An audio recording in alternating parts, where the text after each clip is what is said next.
What are some of your favorite emotional beats that come from music? So like you just mentioned tension, right? So I love it when video games have music that make you feel tense, like oh, like your sphincter closes up. What are some other feelings? Thank you. Your sphincter just pulls up and you taste it in your mouth and you're like, oh my goodness, this music's so good. Oh, this game.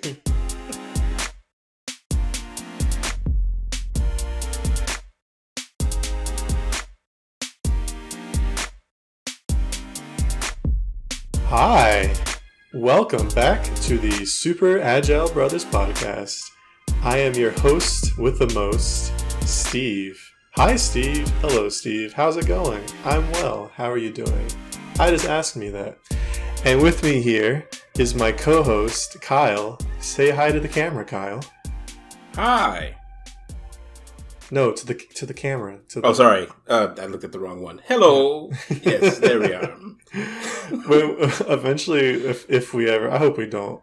I'm just saying that now. But if we ever move into like a video format, we're gonna have to have some really nice cameras with the ring lights and stuff. And I'll always have it off to the side. I'll never look at the camera. That'll be my shtick. Ooh. Yeah. Dramatic.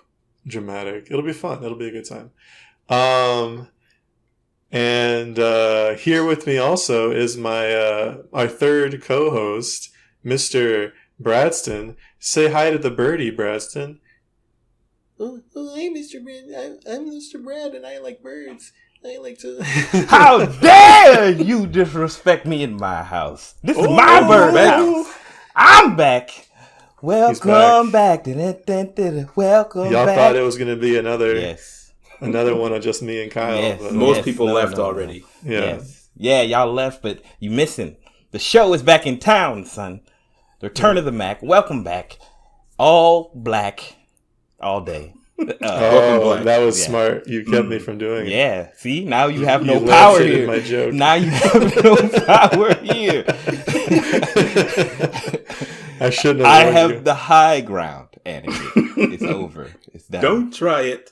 Well, you know what? I appreciate you, Steve, doing the intro, but I think I'm going to take it from here. Is that cool? Yes, that is cool. Forcibly. First, you can hear the emotion in my voice when I tell you you can take it from tremble. here. A broken man. That lower lip quiver. You can't see it, but you can hear it on the mic. Just quivering. But, hey, I am excited to be back. First of all, I just want to say thank you to the brothers themselves, Steve, Kyle, and Steve, because they've been holding it down for the last 18 weeks. I've been out of Dodge and also indisposed. Yeah, indisposed. You know, and sometimes I just legitimately could not make it to the microphone. So I'm happy to be back. I'm happy to be here. But enough of me rambling about being back and happy. I know what y'all are here for. It's for the rabble rousing. Well, not the rabble rousing. The rambling. Yes, the rabble rousing. The rabble rousing. I'm not even sure what that means. Just we're gonna start a revolution here. We're just fighting in the studio. You just the whole time.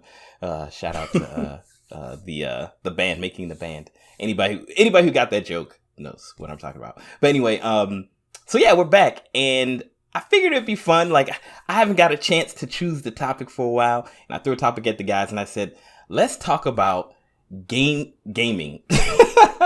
Yeah, sorry, yes. Unique. Let's talk about real gaming. original. Wow. Let's talk about music in video games.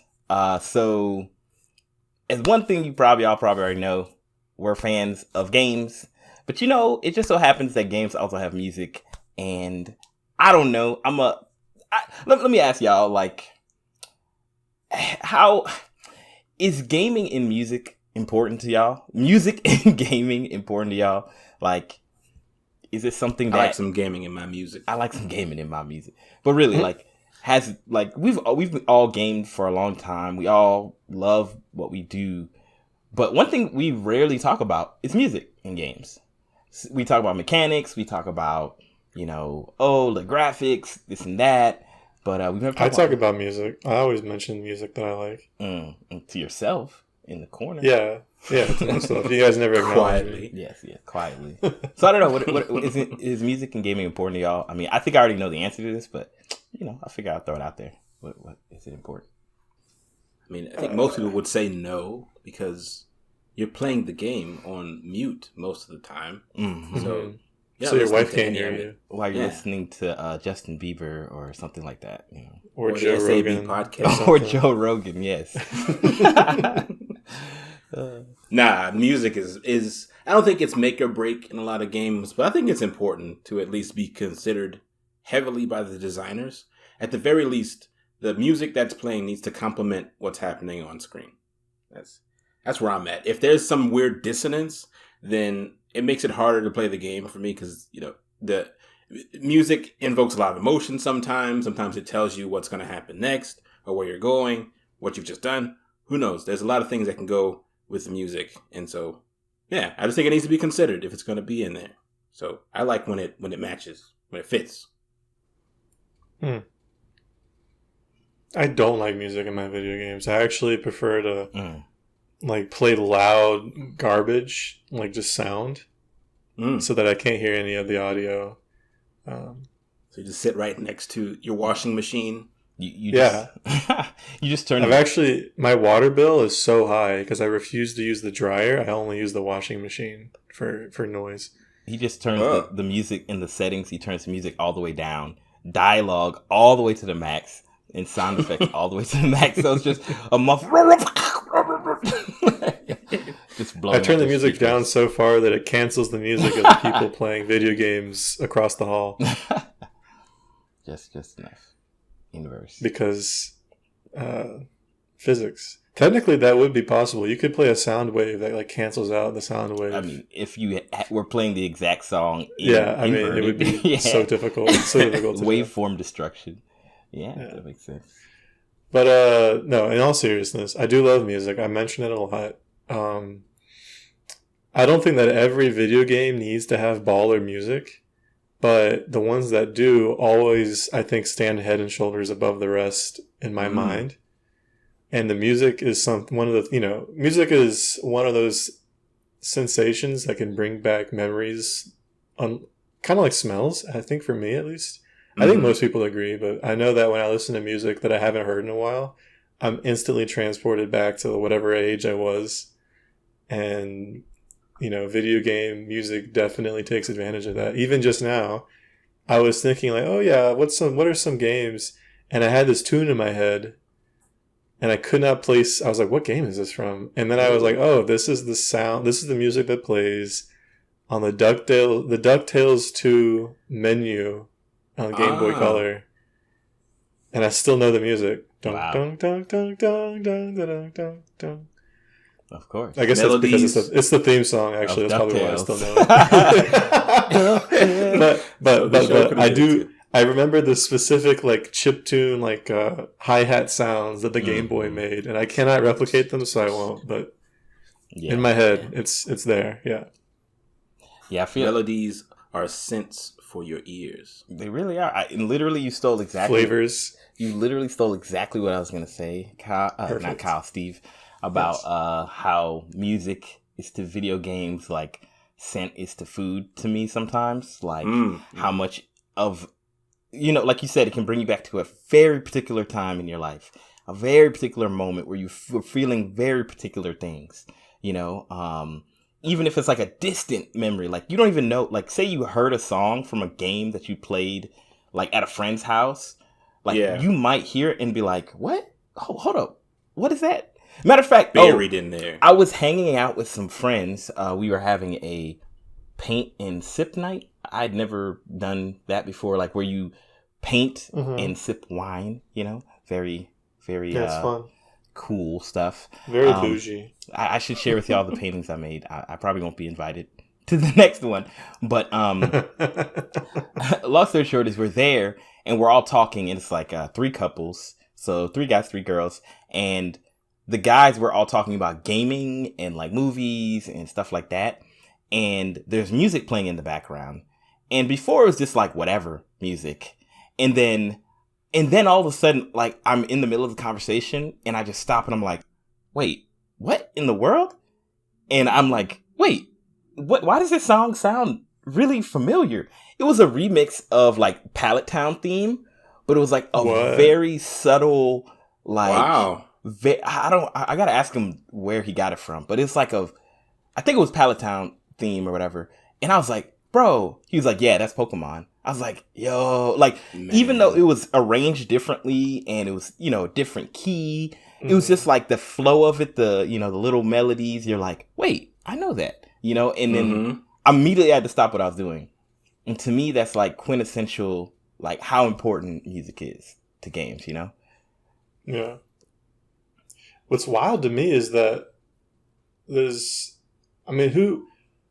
music isn't even a new addition to games. Like a lot of the old games that I grew up playing had awesome, not just music, but like awesome music, like Donkey Kong Country, Pokemon, Sonic, Mario, Sonic, like they've really decided like we're going to put music in these games like as an early feature.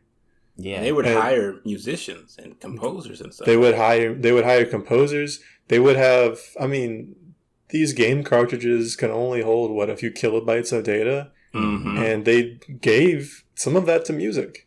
They did. Yeah, it's crazy. Sometimes it was so crazy. I love GDC, the Game Developer Conference, when they talk about old games, what they had to go through, like for audio and visuals and stuff, and like how sometimes they only had 3 notes that they could use that a system could make. But 3 voices, you mean, or like literally 3 notes, like beep, beep. They had a percussive note, like a lower note and a higher note. Yeah, and Zelda was. And the people, the people who composed the music, these real composers, would be able to use the sound and like the soundscape that like these 3 notes make to make what sounds like an actual song, but it's literally just 3 notes, and you're like, what? Like crazy stuff that these music, so let me ask y'all this. Why do you even think that's a thing? Like, why was like games, probably we all have different ways that we understand the origin of games, but like it wasn't like they were embedded with music at the beginning, like they're just on like console screens, or like why do y'all feel like music became integral to gaming? Part of me thinks that it followed the footsteps of cinema. Like you think about early video games like arcade machines, they all had like the boot up songs, like the little jingle that would play. And that was kind of like, advertisements. You hear that jingle, you know what game's about to start. And then when the game's playing, all you hear is the sound effects. Like Donkey Kong, everybody knows the do do do do do do do. Anybody could, even if you haven't played Donkey Kong, you know that song. And it's like, to build off of that, when all these movies started coming out with these big theatrical scores, and it's like the experience is like interlocked with the music. I feel like once technology kind of got there, video games just started to follow suit, where it's like, well, we can put, these big scores elsewhere in our game, so they're like each moment's more memorable, so people want to come back and listen to the music while they play the game, and vice versa.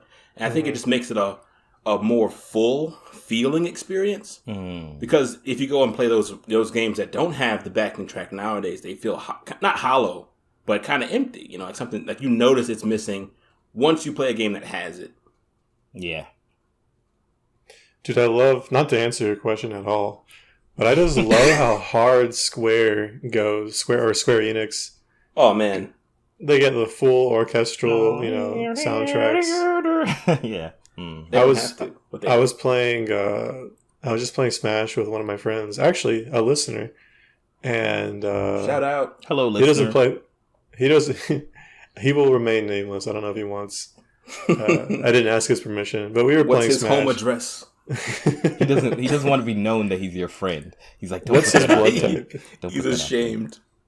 Yeah, this is the kind of guy that, like, if you saw us together, you might think we were brothers because we look kind of similar. And people used to mix us up a lot. I know exactly who you're talking about. Yeah. Is his name also Steve? Oh, no. You outed him. Got him. No. Anyway, we were playing Smash Bros, which also has incredible music. Yes. And I was playing with Sephiroth.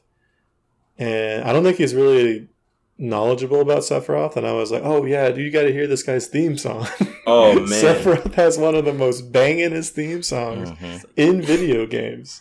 But you gotta preface it with, do you have 25 minutes? I mean, true. Ready? I just basically I went on YouTube on my phone and I just played, actually it was the Smash Bros mix of One Winged Angel, and I played that during our next fight. So I muted the game, which I hate playing Smash on mute, but I was like, this is worth it. This is worth it. Mm-hmm. Yeah, have you guys ever seen what's the Nobuo Uematsu's talking about how he made the music for Sephiroth, that One Winged Angel? No. So number one, I think what he said is that he's a big metal fan. Like, he's really big into that type of music, right? And he kind of was like, I want to have that in there. But he also was like, you know what I want to do? I want to make 5 different songs and put it into one song, right? Like, and if you listen to the song, you hear that, right? It's like, right? It's going hard, and then like, he's like, all has multiple songs in that. And he was like, I'm just going to do it. You know, like the most gangster thing ever. And I mean, I think there's so many people who've maybe heard Sephiroth's theme, but never played Final Fantasy VII, never watched Advent Children, doesn't know anything about who he is, but they know how epic that song is, you know? My first experience with it was playing Kingdom Hearts 2 and fighting Sephiroth. Yeah. I just love how first of all, I just love that people keep putting him in their games. Because he's so good. But I love that everyone who brings him into their game also brings in the theme song. You have to. It's a package deal. When you get the license, it comes with it. You would have to be an utter fool to not use the theme song. So, you know, like, one thing I was thinking about when it comes to the origin of music in gaming is, like, think about the origin of music in cinema. Before there was actually dialogue, right? Like people speaking, being recorded, there was music. So it was like the moving picture, and then they'd have like an orchestra playing along or whatever, a band, like before, you know, because they couldn't play music. And then when they finally did, they were still having the silent pictures. And then eventually they were recording audio, like vocals.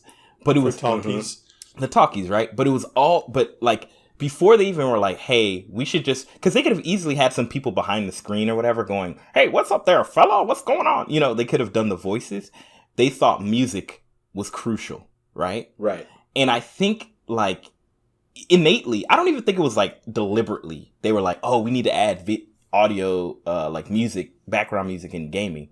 It was just like, how do you, like, music is something that has probably existed with us for like ever. You know, since we heard the first bird singing, we're like, ooh, I can do that, you know? And I feel like when it comes to telling tales, narratives, and adventures, and things like that, like, music is just, like, a part of it. It's a part of the tapestry. So I feel like it probably just was natural. Like, it probably wasn't even a thought. They were just like, yeah, we need music. Just like we need visuals. Like, it was just something needed, you know? But they didn't have to go so hard so early. Like, they really wrung. You were talking about it, but like, what was it? The old Game Boys only had the chips. Only had enough. They only had, like, I think 5 different voices they could use, and so they had to somehow, like, put a whole dang soundtrack. First of all, squeeze it into a few kilobytes of data, but put a whole dang soundtrack into just 5 voices, and that wasn't even like. When I say voices, I think most people don't realize that early computer speakers weren't as capable. I guess they weren't able to, like, make such a wide. Imagine, like, the color gamut and how all these screens are like, oh, we can show 16 million colors, but then earlier screens were like, oh, we can show like 16 colors, and so people would have graphics with just 16 colors. It's the same with sounds, like. We can make so many sounds at the same time now with modern speaker technology, but back then, for the computers at least, it was like you had maybe three different sounds you could make that were like melodies, and then one that was kind of a sound, like for hi-hats, and then maybe one that was like a lower bass, and like that was it. That was what you had to work with to make your whole song. Yeah. And I think a testament also to not just the limitations of what tools they had at their disposal, but also, like, you think about these old games, especially like the Pokemon games, these songs would loop over and over again. And so you couldn't just write a song and be like, okay, once you get to the end, you'll be you'll enjoy the song, and it was great. It's great that it happened. Like, no, somebody's gonna hear this song for hours, and like you have to make it not monotonous, not boring, not ear grating. You know, with only 3 notes. Like, yeah, impossible. You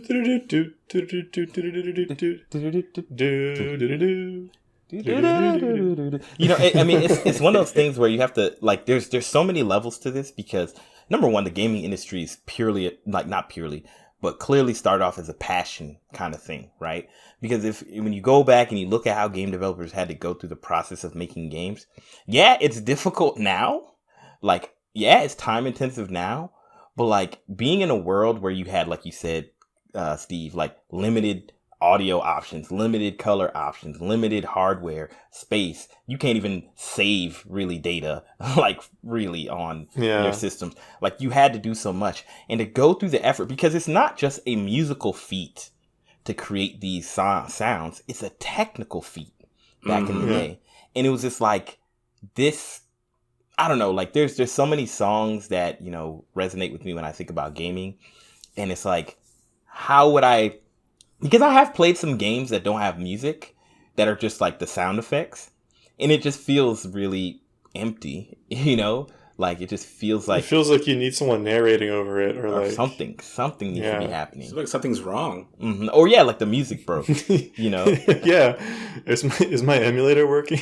Like me and Kyle were playing Fortnite recently, and like they have this whole Indiana Jones like thing now, where like you go there and you can go to the temple and then do this stuff. And when you open the temple, like in the game, and this is in a match. First of all, Fortnite's on the next level. But anyway, you open the temple by solving this puzzle. It plays like this Indiana Jones music, but there's like this weird glitch. I don't know. Like we were just walking around one time, and all of a sudden it's like Indiana Jones music playing, like triumphantly, like going hard. And I'm like, Kyle, you hear that? And he's like, no. It's like the most odd thing. Like it just made me feel like something, like just the music threw me off. Like hearing like this crazy, you know, Indiana Jones type music. I was like, okay, something's happening. I gotta get hype. What's happening? You know, like, and I'm playing Fortnite. Like, what? You know?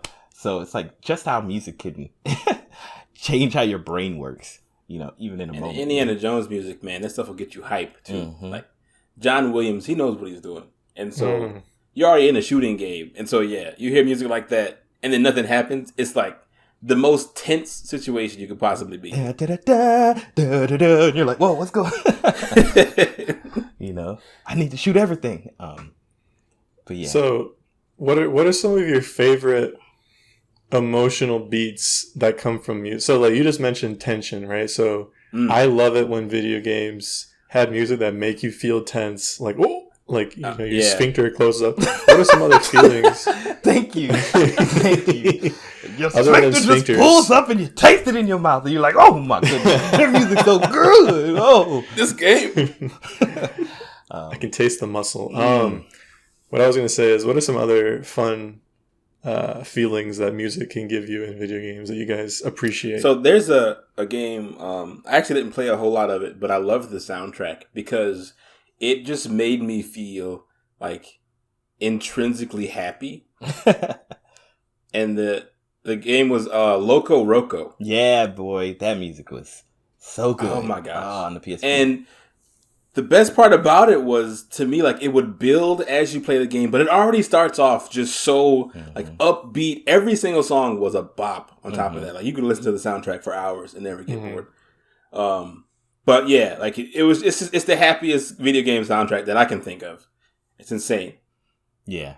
For me, the first thing that comes to mind is God of War. And just like the moments when Kratos is becoming Kratos, and those deep like Viking voices come in, like I'm getting goosebumps just thinking about it. Like it like there's something about the power and like the anger and the like of the chanting, like, you know, like this is war. Like this is like, and being in Kratos, and number one, like this is where music and gaming just comes together. Like those, because it doesn't happen often in the game, right?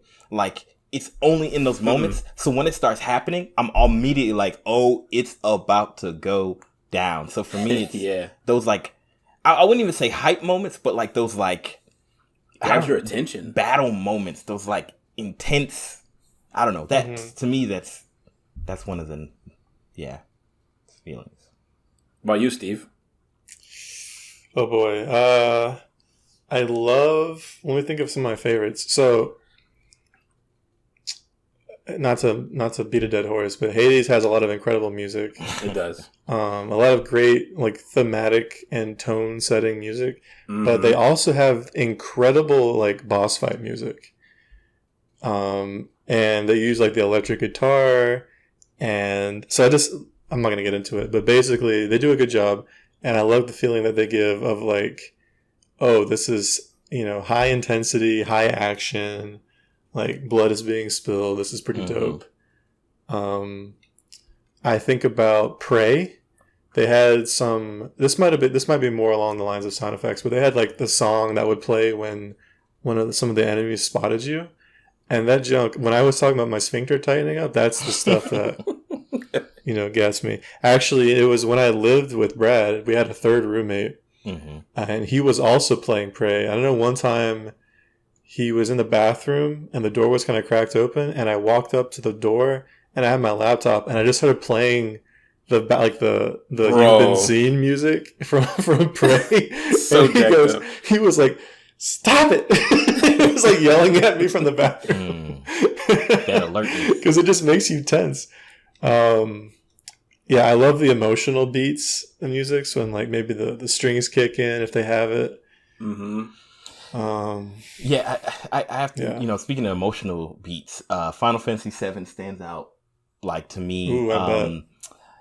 I guess it's not a spoiler at this point because if you don't know at this point, I'm sorry, but Aerith dies, or Aerith. No. And the moment when she dies and they're playing the doo doo doo doo doo doo, like that music, her song, like. And like that moment of lowering her into the water, and I just like even as a kid, like kind of almost like my tear ducts, I could feel them trying to fight me. Like I remember as a kid watching that moment and that music, it literally felt like somebody died. Like not on some like ha ha. Like I honestly was like, she's dead. You were attached. I was, and the music just brought me there in that moment. So if you play that song, I can go back to that moment. I could go back to the feelings of Cloud and Aerith and their relationship. It's very moving. Very moving. Oh, so I'm going to change the topic very slightly because you said something, Steve, and I know I'm going to forget it. You're talking about, not Prey. What's the game you were talking about? Oh, Hades. And something that I also think is a very interesting aspect about music is like, and I hope we get a chance to talk about some of our favorite like themes and favorite music in games, like, whatever it is, we'll get there. But one thing that always intrigued me is about some games, how they don't have memorable music. Like you couldn't necessarily like hum the tune of the music, but the music was also integral to the experience. And for me, that's kind of how I feel about Hades.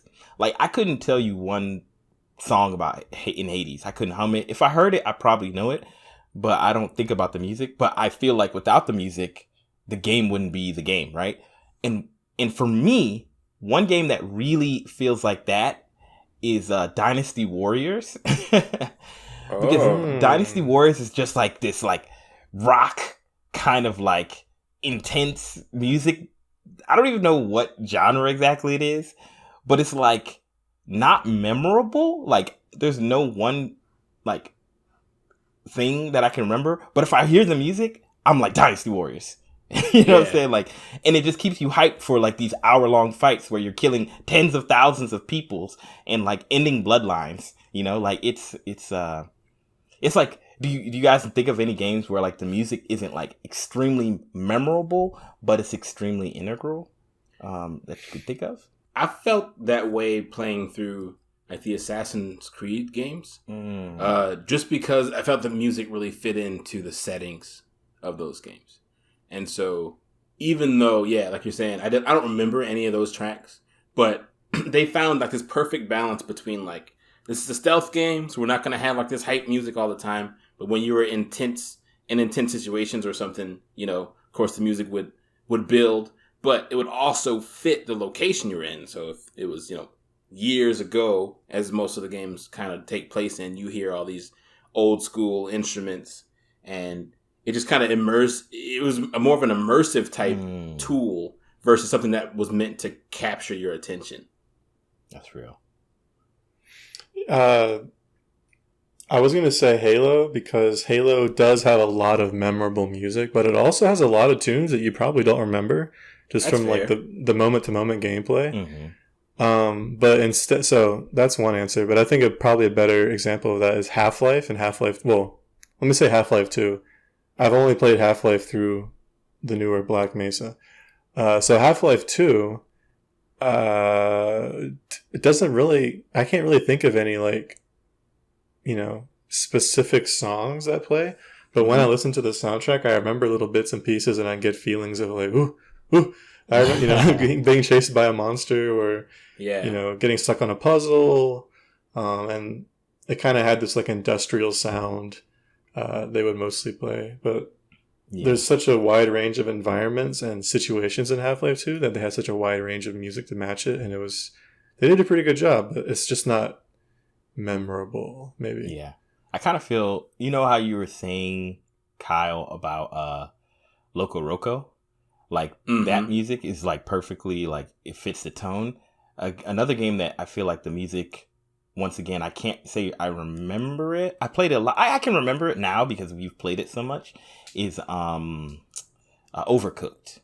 The Overcooked series. But, like, the music is very, like, fitting to what you're doing. Like, it's very, like, positive kind of feeling, and very like it moves, but it's like never too strong that you feel like, oh, it's trying to actually evoke an emotion. You know what I'm saying? Like, it's just trying to make you like, the only emotion it's trying to make you feel is like a little bit of like pressure, to keep going, but also like this positive, it's hopeful pressure. Yeah.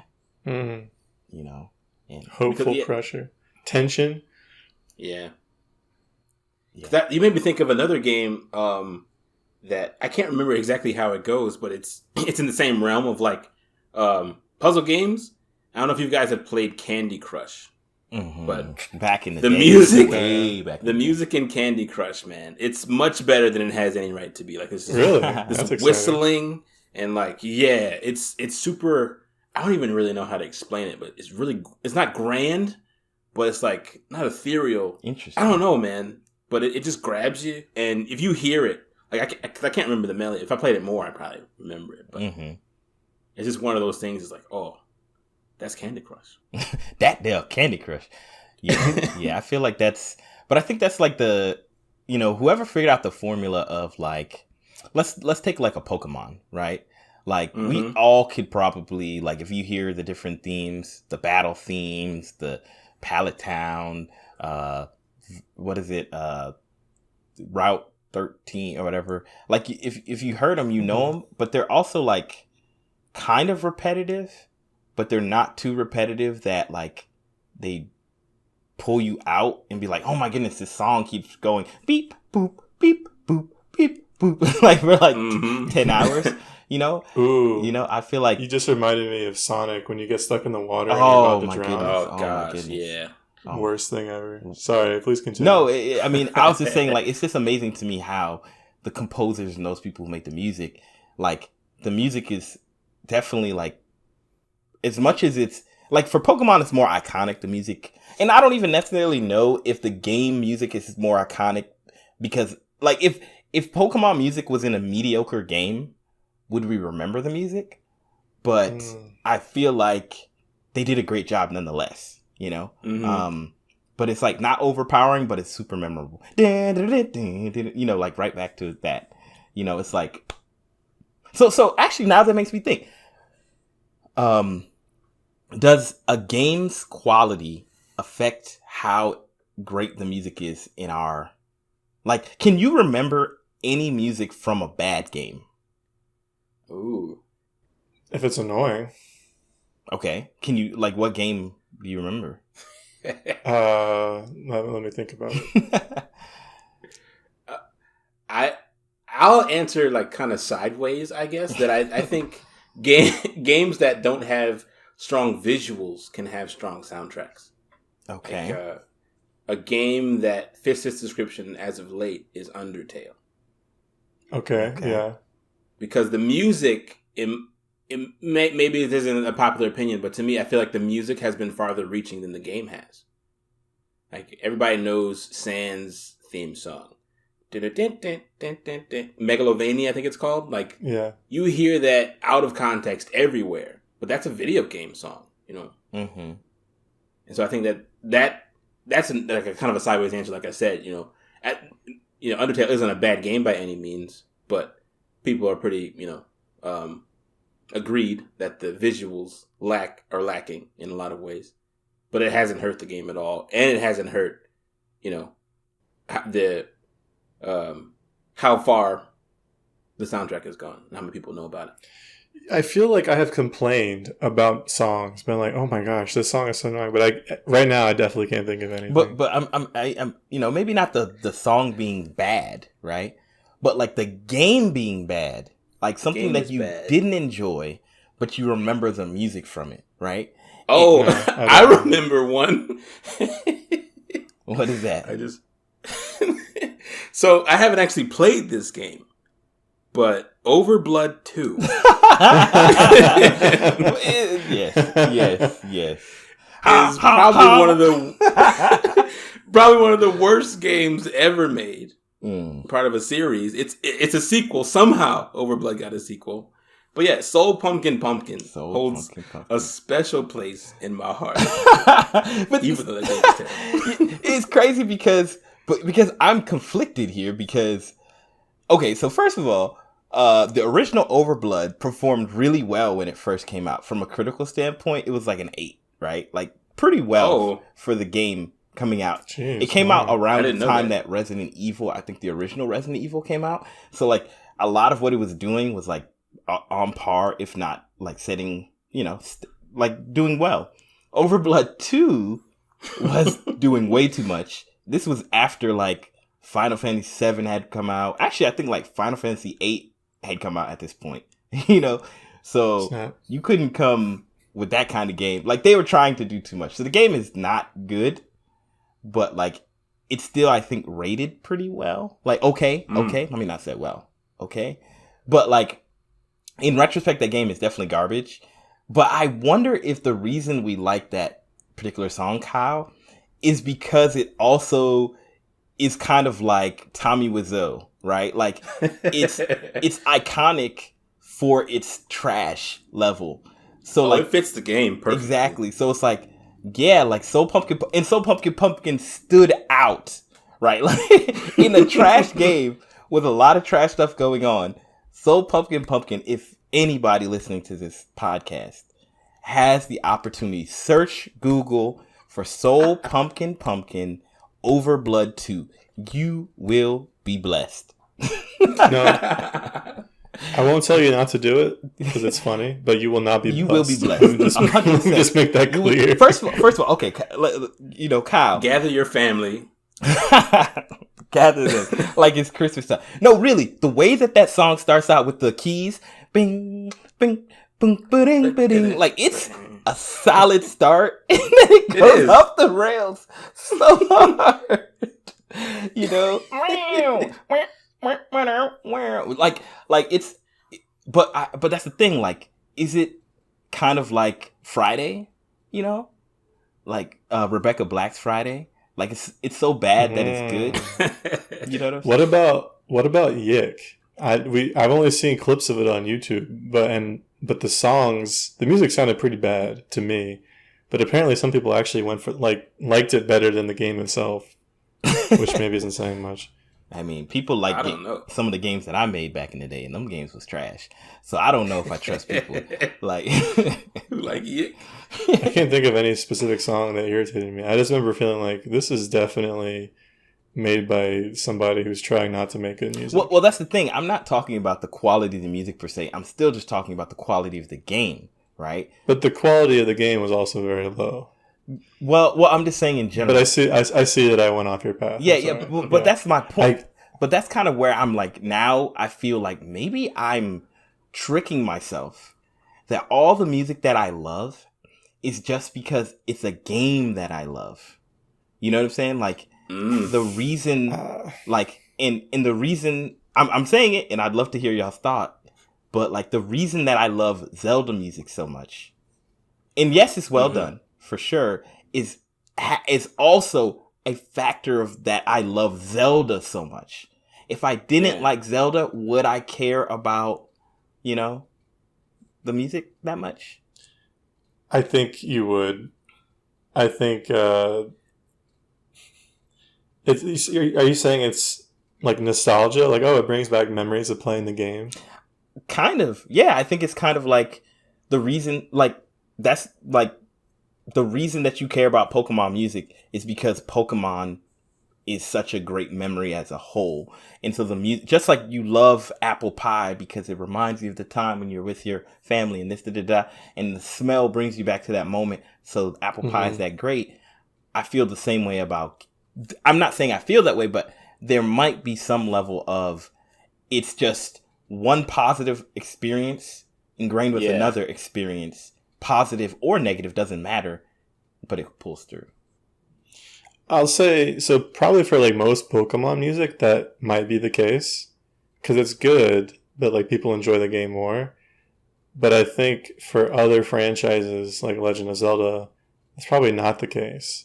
Because the music is, especially the more modern music, is just so good. Like you could put, there's a guy who just goes around taking music from different franchises and releasing these like movie album kind of quality like orchestral arrangements of all these different songs across different games in the franchise, and it sounds really good, and you can hear like bits and pieces of the original games. I've barely played any old Legend of Zelda. Like I started in Wind Waker, I played Twilight Princess, I played Breath of the Wild. Those are the only 3 Zelda games I've played, and those songs still sound incredible to me. Even the songs that come from games I have not played. Well, and that's where I think that even because I've played the original Zelda, right? Like more recently, and the music was like whatever. Like when you think about it, like, but it has the main themes that we all know, right? Like it's like when you go to towns, you know, like in the overworld music, but like it's not like, oh my goodness, this is like in my mind, I don't think that. But the game is so great that, like, when I hear the music, I think about the game.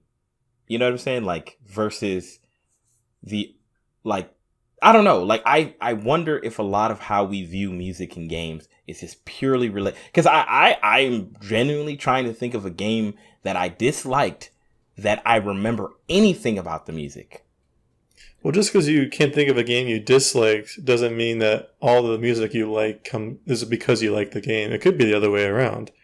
It could be that you like the game partially because you like the music. I mean, it could be an exposure thing too. Like you're not going to spend a whole lot of time playing a game you don't like, so you won't really. Right. You might not have time to remember the music. That too. Well, but I'm like, how many times have I been playing a game and a song will come on and I just have to stop and be like, "This is so good."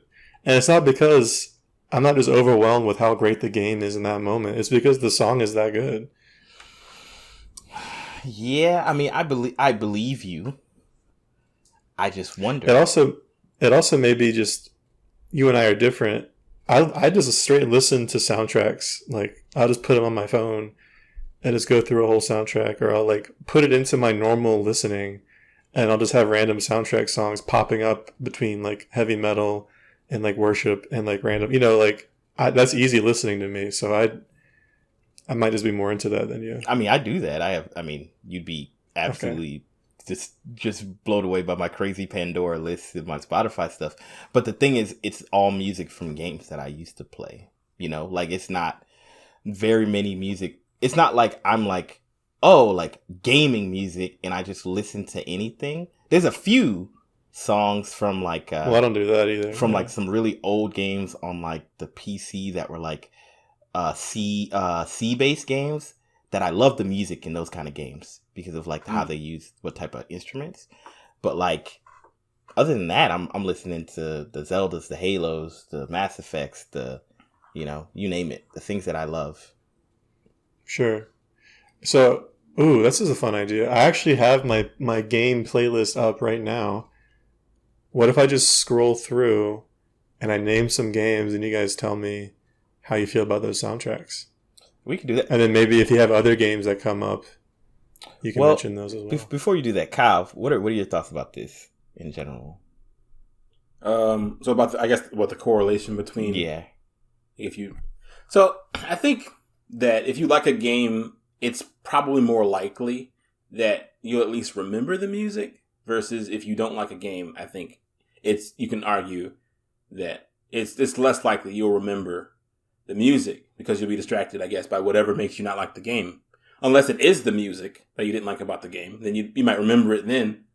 But I think in general, if you played a game and you liked it, then there's a chance, like I said a little while ago, that the exposure, just playing the game more, experiencing it more, that you'll grow to be more familiar with the music. Mm-hmm. And maybe that'll circle around to you liking it or just you remembering it because you're having, like you were saying earlier, Red, you're having that pleasant experience doing something. Then you make that association with the music. Even if it's not that good, it still kind of ties you back to that experience you're having. Yeah, because even growing up, I never listened really to rock music. I never really I listened to mostly rap, growing up, and that was like just what it was culturally, community-wise. And of course, MTV, I'd listen to popular music. But like when I think about Dynasty Warriors is absolutely not the kind of music I listen to, but I like the music. But a lot of it in my mind, it's like, I don't know if it's because I purely like the music, because if like somebody was like, hey man, let's listen to some music, and they play Dynasty Warriors music, if I care about it. You know what I'm saying? Bro, what is this? Or like maybe this is an experiment. Let's find somebody who's never played like a Zelda game, and then be like, hey, listen to the song. What do you think of it? What is their reaction to it? I think at that point, it'd probably be a toss up too. About, like you're saying, the genre of music they like. Like, if they like film scores, I think they'll like Legend of Zelda music. Yeah. Because it's very similar. I don't think that what you're suggesting, which is it the music or the game, I don't think that would imply that someone could just pick up a video game song out of the blue and listen to it and love it. Like, I do think you still have to consider most music to be... Sorry, I do still think we had to be thinking about most video game soundtracks in the context of this is in a video game. Yeah. Mm-hmm. Just because I listen to them easy and you listen to them easy, I wouldn't suggest that anyone just listen to like Legend of Zelda necessarily, because it's meant to be played with a certain atmosphere and expectation of adventure and blah, blah, blah. Yeah. And I think there's just like, have either of y'all, maybe this is a topic change, but have either of y'all ever been to a video game music concert or anything like that? Mm-hmm. No. Yeah. Oh, man. Yeah. So, Kyle, which one did you go to? So I've been to a Star Wars one, and I've watched the Legend of Zelda one. Okay. Yeah, I've only been to a Legend of Zelda one twice. I've gone to it twice because it was that good. And to be honest, the whole crowd was gamers, right? Like, which makes sense because it's their fans, like whatever. And it was done by whatever orchestra. So I think in Atlanta, it was the Atlanta Philharmonic Orchestra. And I think I saw it in Atlanta twice, maybe once in New Orleans. I can't even remember, but I've definitely seen it twice or listened to it twice. And the cool thing about it was, and why I really loved it, was that they played the music, which was incredible. And honestly, I have I bought this. It was the 20th anniversary Legend of Zelda something music orchestra or whatever. Yeah. And which one you're talking This about. is very descriptive information. Yeah, it was like a super long title. It's like Nintendo all the way. And when you bought Skyward Sword, I believe, if you would get that album. So at the time, or something like that.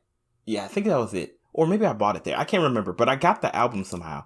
And they play, and it's 1-for-1 for what they did at the concert. And I like legitimately can like go through that whole album, and I know what song's coming after each one. I know how it's gonna transition. It's like one of those like, you know, incredibly moving things. But like, I loved how they did it. Like, I loved how they embedded the game into it. Like, they show clips from the game in the amphitheater, and then like one of the producers would come out, and like a Japanese producer or something like that would come out and talk about it. Like, oh, like da da da da da. It was so cool and immersive. So what was your experience like, Kyle? Yeah, so that I think I've seen a recording of the 20th or whatever that event was. That's the same one I saw. I don't know if it was the one that was in Atlanta. It's the same. It's like they traveled around. Or they kind of went on tour to do it, I guess. Yeah, that would make sense. But yeah, they would show the clips on the projector. I don't remember the guy coming out, but that sounds cool. And talk about stuff. I just remember them playing through it, and then the transitions being like super seamless, and it just being like they put little sound effects and twists in there that if you play the games you would recognize, but if you didn't, they wouldn't be like jarring or anything. But yeah, just a lot of attention to detail, and just like it's like a love letter to the the music of the game. And yeah, I feel like even if you just love music, go into those things because of just how they're written. Because I've seen some for like odd games, like I think Crash Bandicoot had, and then Banjo-Kazooie, like, which those games have great film scores too. I meant film scores, great scores, and so they translate really well to what do you call it when an orchestra? Is it a show or is it something else? A performance. It's a concert. Concert. That's the word. Yeah. They translate the concerts really well, and they translate to marching band music super well. Like, man, it's amazing. Were you in marching band? Oh yeah, I was in marching band for 8 years. He was. You played trombone? Band. Yeah, I played the trombone and the tuba. No, I totally was gonna guess tuba if it wasn't marching. Trombone. I could see Kyle. I was lying. Tuba. What are you trying to say? No, I played the saxophone. Did you really? Yeah. Okay. Especially because you play a bass, Kyle, like the bass. Like, I feel like the person who plays a bass is also the type of person who play a tuba. Like, you're more about like adding that depth than like being the person who's like ripping it in the front, Like apparently we were wrong though. This is a sax man. The flautist. I played the tenor saxophone, so I was still on the lower end. Oh, okay. And then I played a marching bass clarinet. Exactly. So which was like it was like tenor sax adjacent more than it was like a clarinet. But I was always on the lower end anyway, so no, it still fits. Like tubas were just too heavy, man. I couldn't do it. Man, someone's got to do it. Man. There was always a really small girl who had a tuba. Like, okay, get it, girl. Weighs as much as she does. More than her. And she's first tuba. Best tuba in the whole line. Loudest. Just a tuba. Like, there's a tuba floating on the field. How is that happening? She's a ghost. I mean, one thing to me is like how video game music has like transcended music. I mean, video games, like, of course, in the like orchestras and the concerts. But like, I think there's a lot of people who kind of like you were saying earlier, Kyle, like the Sans theme, like they don't even know that they listen to gaming music sometimes. Like, like for example, if you go up to somebody and go bum bum bum bum bum bum bum, like they know what to do next. I would think like 85% of people, will run away. Run! This man crazy. They'll jump on your head and take some coins. Bring, bring. Yeah, I mean, I don't know. I feel like it's just gaming music's really, really powerful and moving. So, I guess, Steve, you were talking about you have your music list, but instead of like going through your list, because there's probably stuff in there. Like, first of all, if you name a title of a song, I promise you, I don't know what that is. I wasn't gonna name titles of songs. I was gonna name the game. But I was gonna say like, what if we just kind of go around and talk about some of our favorite gaming music? That's good. I'm good with that. So I guess I can start off. It's already been said, so I feel like this is a no-brainer. But Halo, right?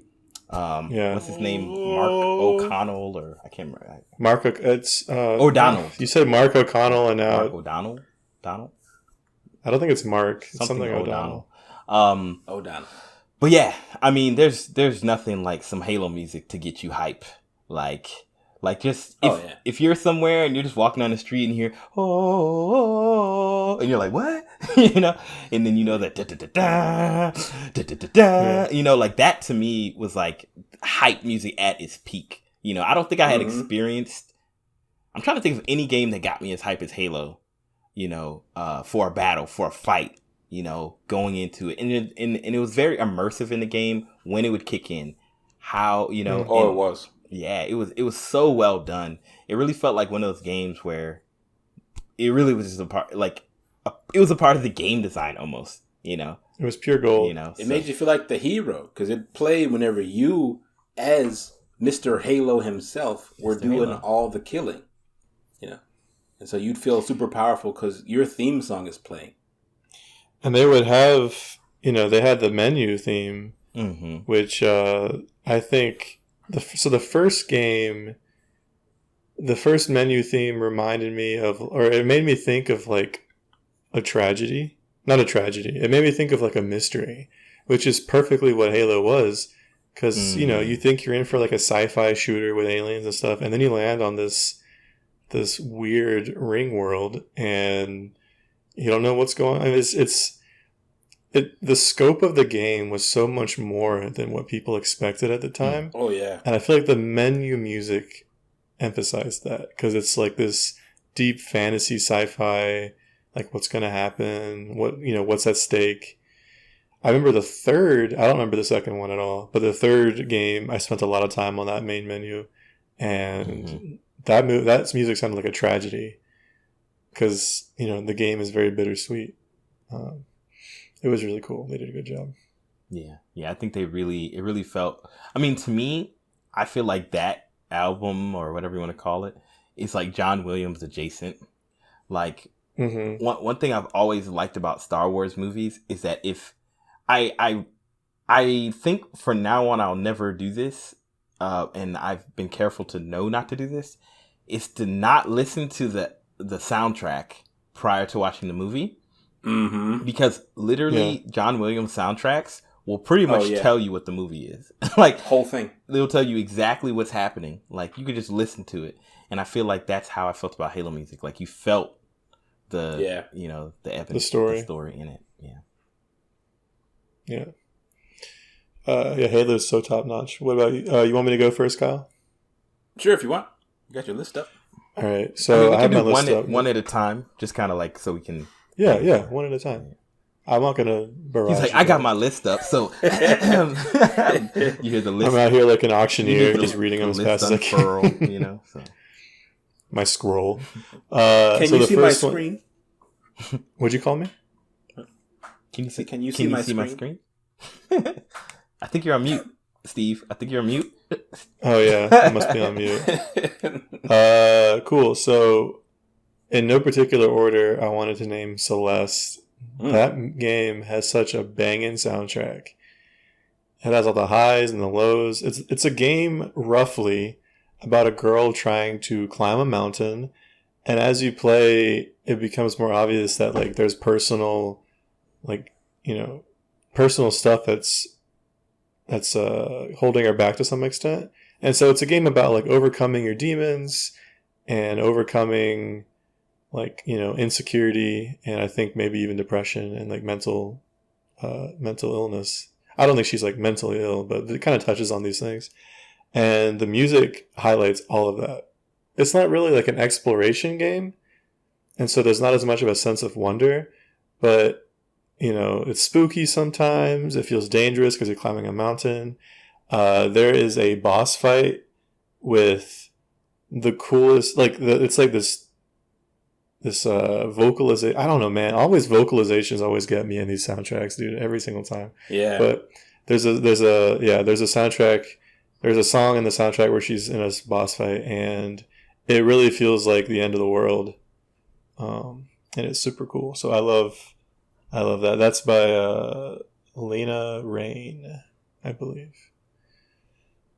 Yeah, my favorite song in Celeste was kind of on the nose about the mountains. Ain't no mountain high enough. Yeah, that's definitely Celeste. Oh, was that on the song? I must have missed that. No, it A wasn't. Celeste original for sure. Was there a joke in there? I must have missed that. All right, that's mine. Celeste, very good. Did you just? I still gotta play that Did you game. just congratulate yourself? Did you just go? Yep, that's mine. No, Very good, very good, Steve. Good job, Steve. You did it. He's shaking his own hand. I am. No, I was saying the soundtrack is very good. Okay, Kyle. I have to say, one of my first songs that I would binge was in Kingdom Hearts Traverse Town.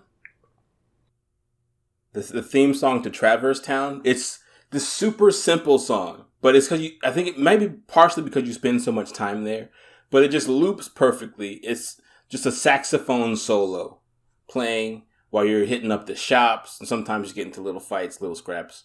But I can't remember if the version that I liked most, which Kingdom Hearts it was in, might have been Kingdom Hearts 2. I don't think or is Kingdom that Hearts 2 has Traverse. Oh, there must be one then. I get them mixed up. It all kind of blends together in my mind. Anyway, whichever one had Traverse Town. Yeah, that was my favorite theme song.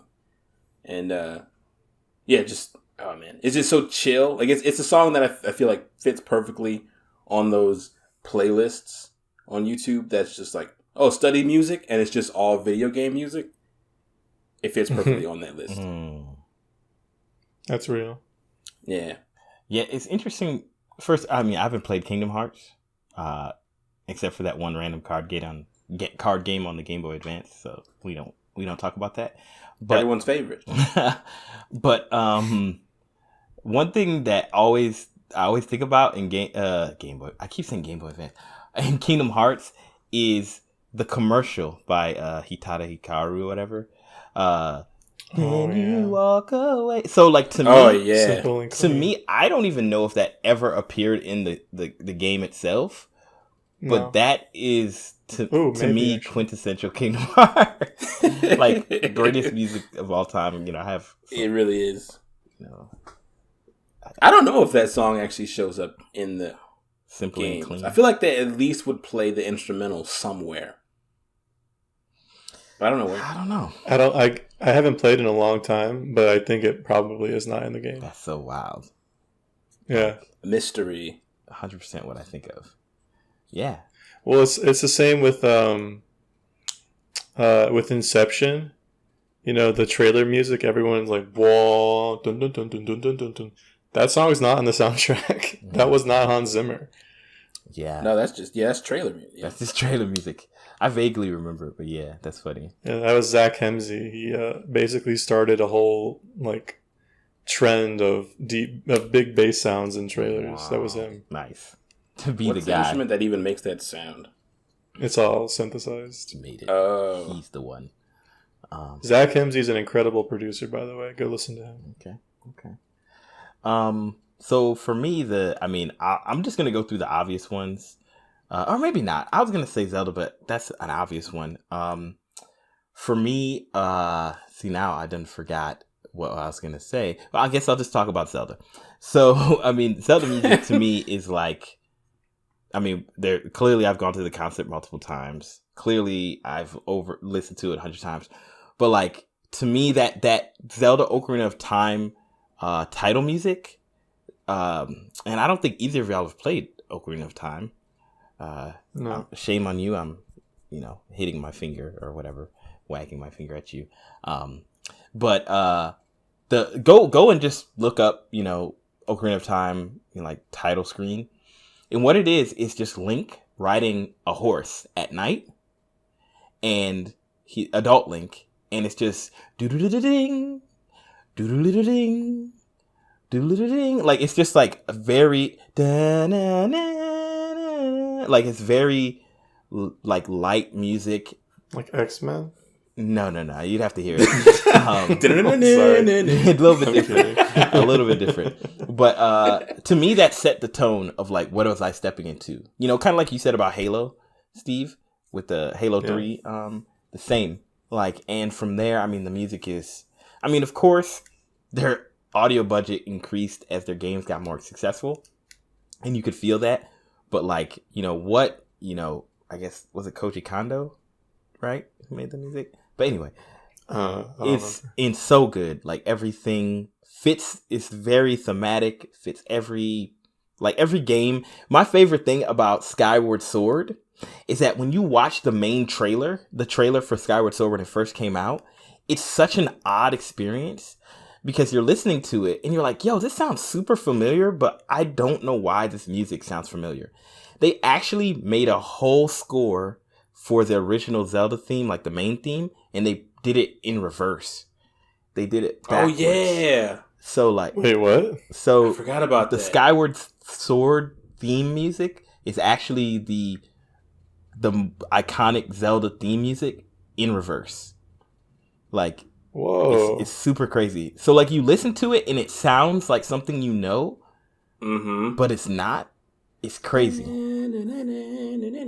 That's cool. Yeah, it's Yeah. so good. Super cool. Super cool. I've heard someone put lyrics to it before. Oh, man. Like fan made lyrics. I'm not certain. I guess I would assume so, but Mm-hmm. I don't know. Everybody loves in a great vocal, like, ballad song when that random rapper comes in. like it's like Justin Bieber singing his heart out and they're like, yo, what's up, son? And you're like, like, can we? I was enjoying the singing. I don't need a rapper. Master Sword. But yeah, so Zelda music, top of the list for sure for me. Mr. Steve? Back to you, Steve. All right. So I'll briefly mention it, but I've never actually played Doom. But the Doom 2016 soundtrack, I've listened to it so many times, I feel like I've played it. I own the game. I intend to play it soon, but Soon. Dude. I haven't gotten around to it. But yeah, like, gosh, that soundtrack, it's not even worth talking about. That game is famous for its soundtrack, matching the gameplay style and everything. It's just this frenetic, angry, like, not angry, but it's like a joy and energy and movement. But the game I wanted to mention is Fury, which is like a weird kind of like very stylized boss rush game. Oh, really? You're a swordsman. You're a swordsman breaking out of a weird space age prison kind of I thing. remember that game, yeah. Oh, I hate that game so much. And you have to like fight your way through the wardens and the other inmates to get free. I've actually never beaten it. I've played, I want to say around half of it. Man, you like that game? Yeah, I didn't like it enough to beat it, but I liked it pretty good, yeah. Man, I hated that game so much. That's interesting. So the music, what was the music? I can't remember anything about it. I only played it for a little bit, so that's definitely a The problem. music is very like it's I don't know how to describe it. I'm not a musician, man. I feel you guys are probably better suited, but it's kind of, it has some elements of chiptune and like electronic. It's very electronic music. But yeah, very frenetic, very like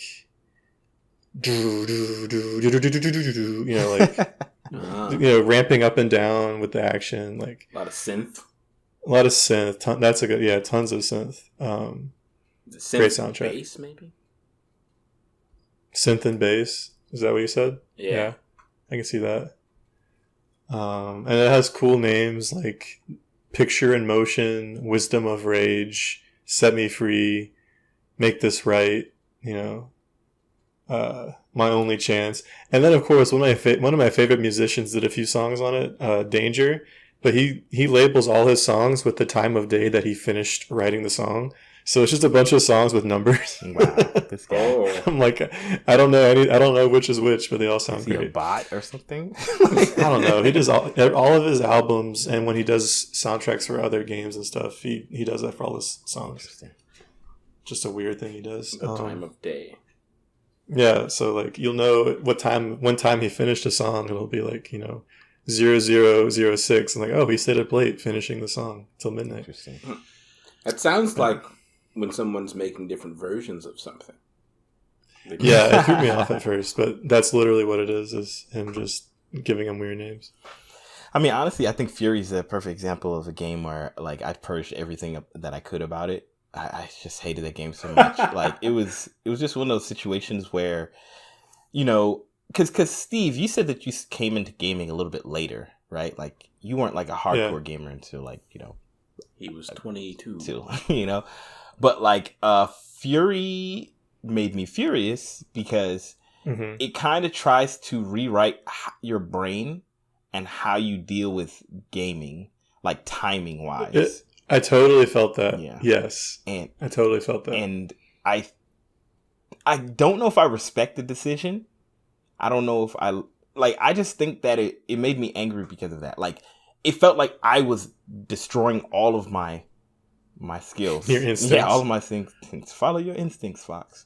So I was like, nah. I was like, I could beat this game, but I'm not doing this. And I just stopped playing it. So. You know, a game probably had a really great soundtrack, but I barely remember is Star Fox, whatever, Adventure Planet, whatever it was called.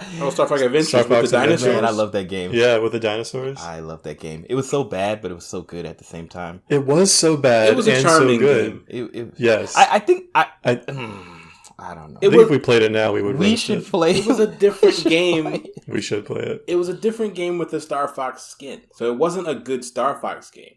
But if they'd have let the game be what it was intended to be, it probably would have been pretty good. You see, that is a game I will happily emulate. I own it as somewhere. well, somewhere. I have it on GameCube. See, the thing about Star Fox Adventure was that for me, as the person who loves Star Fox, playing it on the 64, like this was a follow-up to Star Fox 64 essentially, because there was no game before. So I was just like, in the commercials were very deceiving because they made it feel like, oh, this is gonna be Star Fox. The best moments in the game is when you got to play like the kind of Star Fox sequences. But I did like the adventure game. It was completely I mean the weird dinosaurs and their weird way they talked and like it was just weird. I got it on Christmas and I remember being so excited and being like, why? Like that's a Christmas game. Man, the first sequence of the game where you're on that ship with the girl, what's her name? With Crystal, yeah. It was so long and I was like, why? Where is Fox? Like, but I was like, I mean, where is Fox is really the theme of that game because even when you're playing as Fox, you're not really you got Fox. that stupid staff. You got a stick. A stick. You're a man with a stick. Not even a staff, a stick. Hilarious, bruh. I was more deceived than you. I guarantee it. We went to what was it called, Blockbuster, and rented. We tried to rent Star Fox Assault. Okay. And we got Star Fox Adventure. Oopsie. And we played it and we were like, okay. Something's wrong. And we had to bring it back before we finished it.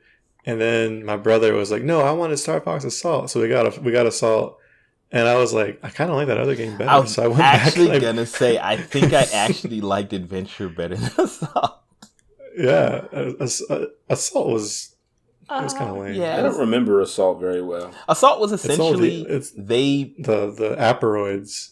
I mean, if you play 64, it was just basically every level was the level where it's like we're going into all terrain mode or whatever in there. Like you have basically 360 control or whatever.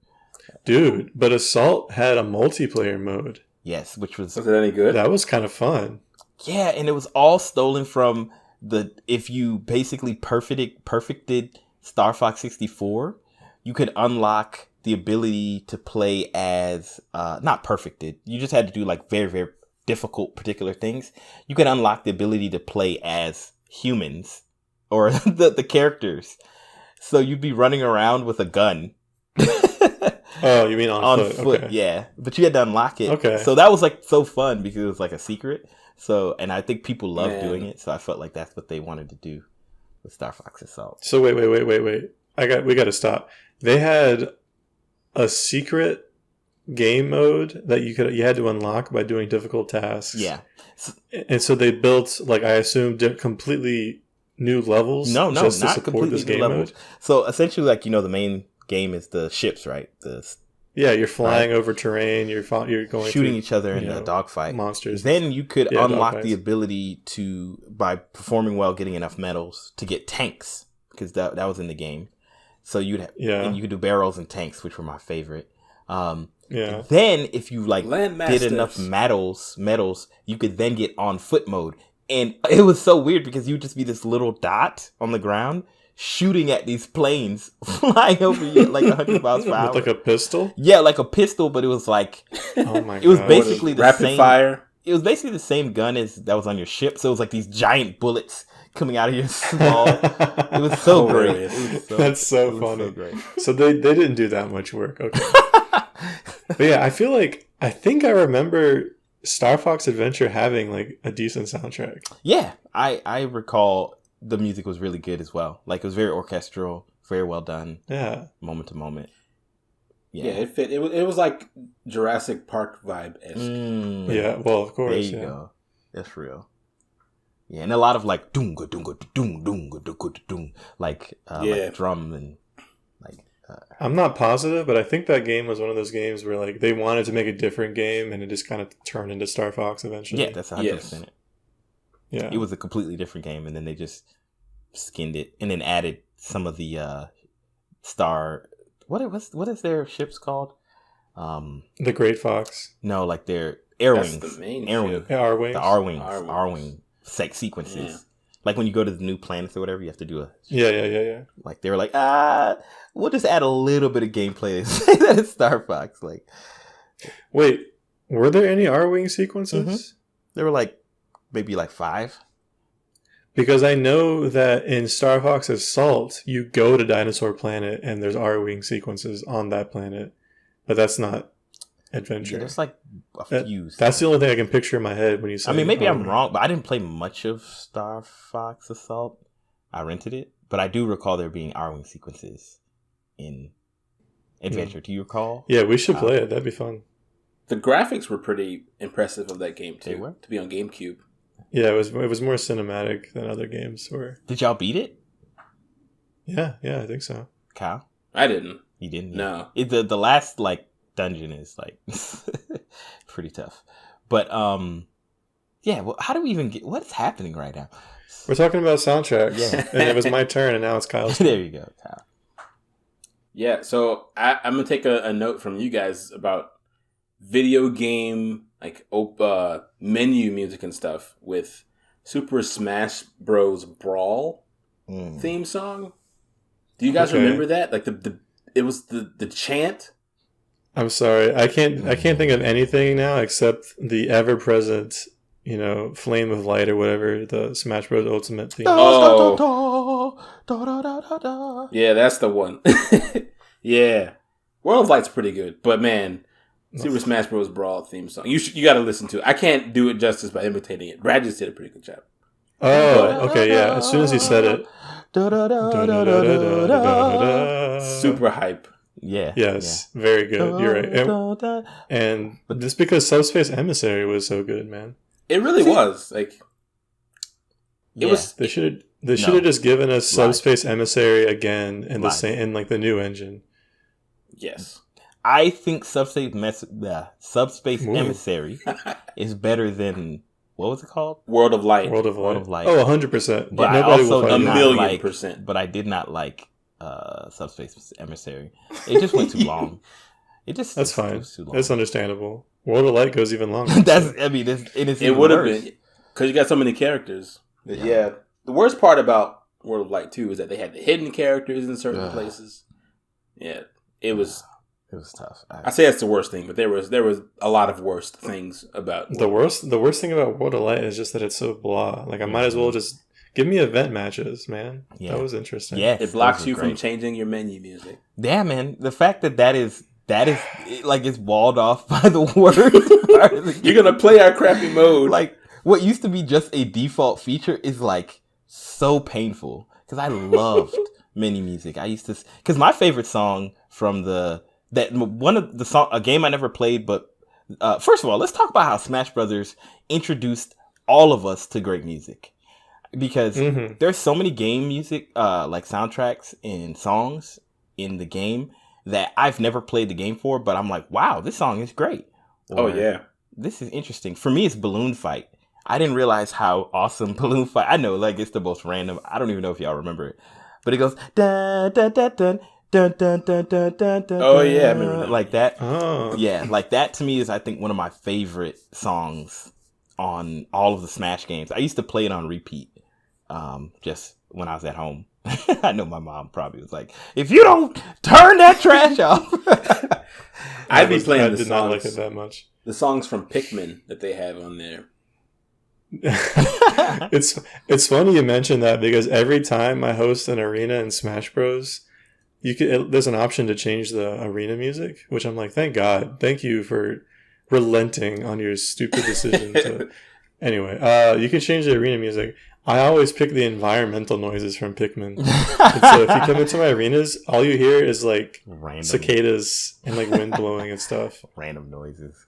So we're on this podcast talking about how great games are with music, and I'm like taking the music out of the game. Ambiance counts. It does. Ambiance, absolutely. That's really why I do does. it. It's so great. It throws people off, and then I beat them. That's the only way I do They're it. like, "What's happening? Why is the game is glitching?" No, I Am would I outside? I would just say, like, as a, like, adding on to what you're saying, Kyle, like, Super Smash Brothers music is by far probably the highest like, they put so much music in those games. Yeah, It's insane. obscene. It is absolutely obscene. How many tracks are in Ultimate? It's like 700 or something. I think it's over 800. And they, like, remaster them, and, like, They do. and, like, they make original, like, melodies and original, like, it's Mhm. it's crazy. Like, I can't imagine the effort it took. So definitely Oh, shout man. out to Smash for that. So I wanted to add this game on here. I know it's kind of an unfair game to add, but actually some of my favorite music in gaming has come from, like, Dance Dance Revolution. And some of the most memorable Yeah, that music. isn't fair. Yeah. It's a music game, but it's like, it's always like this really, like, it's like music you would never hear anywhere. like A lot of sometimes- it is really obscure. yeah, like, I try to think to myself, like, how would I even find this music? Like, who is listening to it? It sounds like it's like this underground, like, like, I don't know what genre of music it is. It's just always really strange. But it's such a perfect match for the game.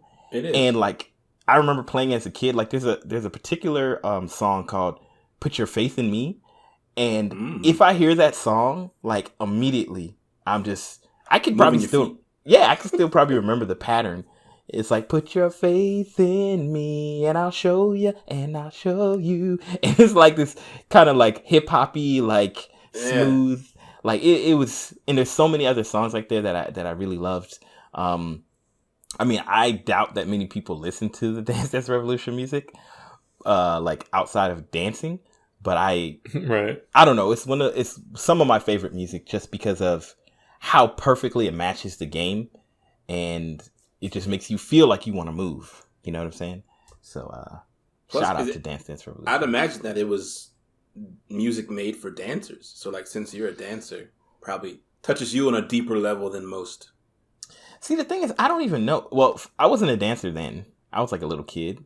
I was like 12. It's always 13. been inside of you. It's always been in me.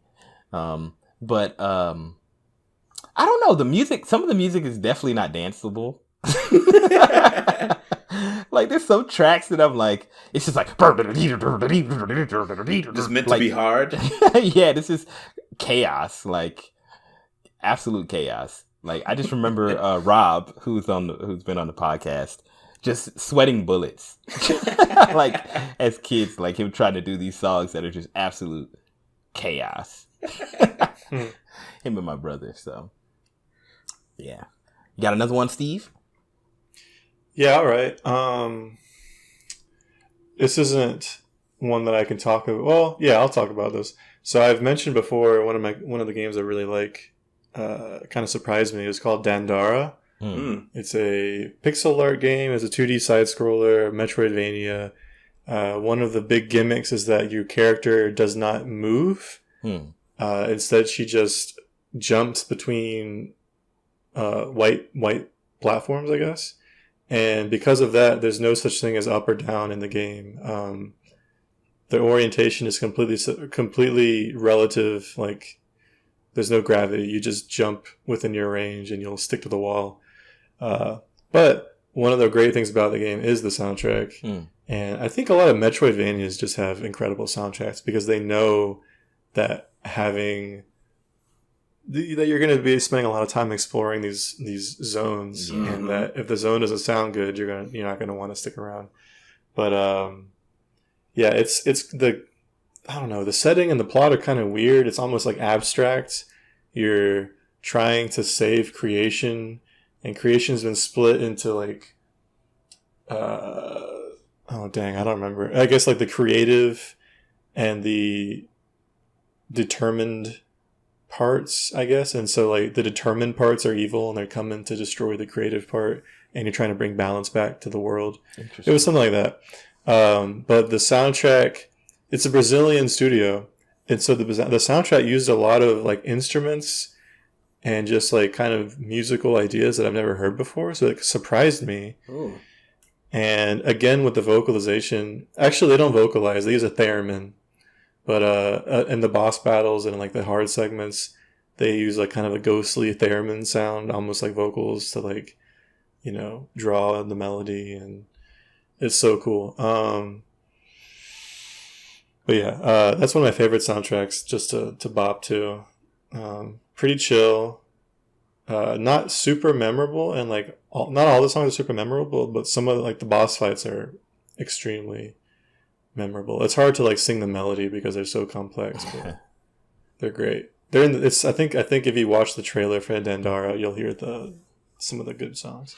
Dandara sounds like a Kanye West album title. Like It does. like like he got Donda. You mean the name? Like the name, like he has Donda, and he's like, my next one Yeah. is Dandara. Like I don't know why. Well, it's cool. Dandara was actually the name of a Brazilian woman who was a freedom fighter. See, yeah, Kanye definitely snatching that up. He gets a chance. Yeah. He's gonna buy all the rights to it. Man. So Kyle. speaking of like famous artists too, like I love it when a piece of media, a lot of anime has gotten me this way, where they play a song that was written by a band, like either at the beginning or at the end. Like we've talked about it before, like at the end of Inuyasha, Yeah. Yeah, and so one game that kind of got me in a similar way was Bug Snacks. I was thinking about Bug Snacks. I'm just bro. waiting for one of you jokers I was to thinking mention about Bug Bug Snacks. Son. Have you heard, man, the outro, No, I haven't. the trailer? the theme song to Theme Bug song. Snacks, man? It's really good. And then if you play the game, it kind of tells you they pulled a John Williams. It tells you the story of the game in the song. Yeah. Yeah. Kinda bug and kinda snack. Da, da, da, da, da, da. It's I feel like I'm watching Teletubbies right now. yeah, I mean Bug Snacks kind of. It lures you in like that. You gonna feel that way, and then you're not. You gonna feel some type of way. For those who haven't, go back and watch our Bug Snacks deep dive episode. You are not ready. Like You're not? you are not ready for how deep of a game Bug Snacks is. We're excited about Yeah, Bug Snacks too. I actually haven't watched it yet Dude. because I haven't played Bug Snacks yet. Bro, I you guess gotta play Bug Snacks. You gotta play Bug Snacks or watch the episode of it. So speaking of that, I'm going to take a moment, a little aside here, and broach some positive news. I finally locked down a PlayStation 5. Ayo! Oh yeah, I finally got it. Family. Thanks to my friends who kept tagging me on Discord whenever Wario64 would talk about Best Buy sales, because Oh man, otherwise I would never have gotten it. Wario 64. That's how I got mine too. Yeah? Oh yeah. He's Yeah. the best. So like, yeah, he would tweet, he'd be like, hey, there's a sale on Best Buy right now. Just go wait in line, you'll get it. And they would tag me, and I would get on like an hour later and be like, oh, and I'd miss it. But yeah. I finally got it. It's crazy that the Twitter economy that exists for trying to get consoles, like that's the only way. It really is. Crazy. Even even with that, I had to buy a bundle. I had to get a bundle with Horizon Forbidden West and pay $50 more. I couldn't just get the console. Good bundle, but still, you know. Yeah, I mean, I'm not mad. It's fine. Yeah, it's a deal in the game, so that's cool. You had to burst your budget. No, I mean honestly, like welcome to the family. Yeah, I mean I got put on the Twitter game, and then I was like, hey Kyle, get on that Twitter game, son. And then Kyle really became the plug for people because how many PlayStation 5s have you copped? I procured 3 PS5s. 3.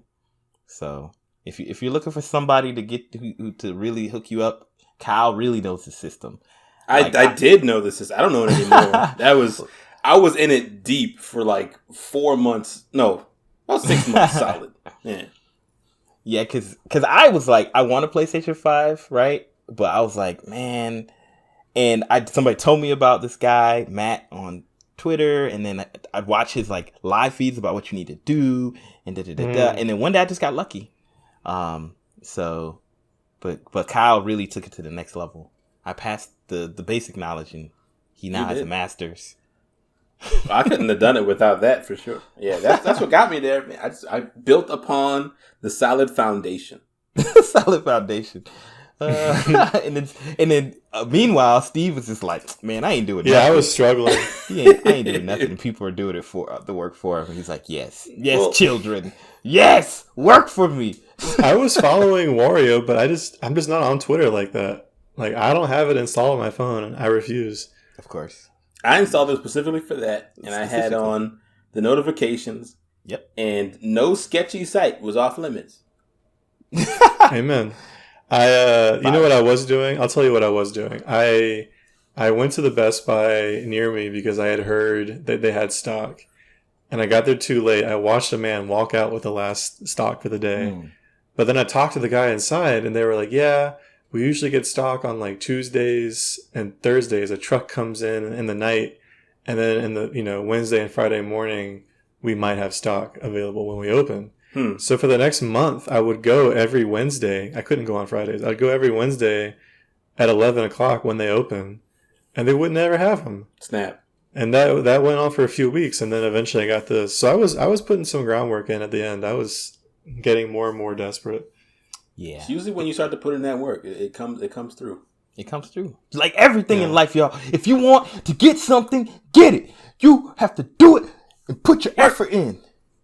So here's something that's happening right now. We have a friend who I just saw on Discord or on Slack. She's looking at a combo for $600 that comes with Miles Morales. This is from Walmart, and I assume that it's going to go away soon. And I'm like, $600 just for Miles Morales? Oof. It's $500 by itself. What's going on? Oof. Yeah, I did early in the process run into some opportunities for those bundles, and I said, nah, I can't do that. That's way too much. Like, no. So, yeah. I don't know if I can advise her.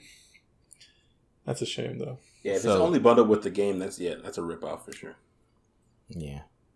I mean, because even if it was a different game, it'd only be $70 more. But Miles Morales, I think, is $50, if not less.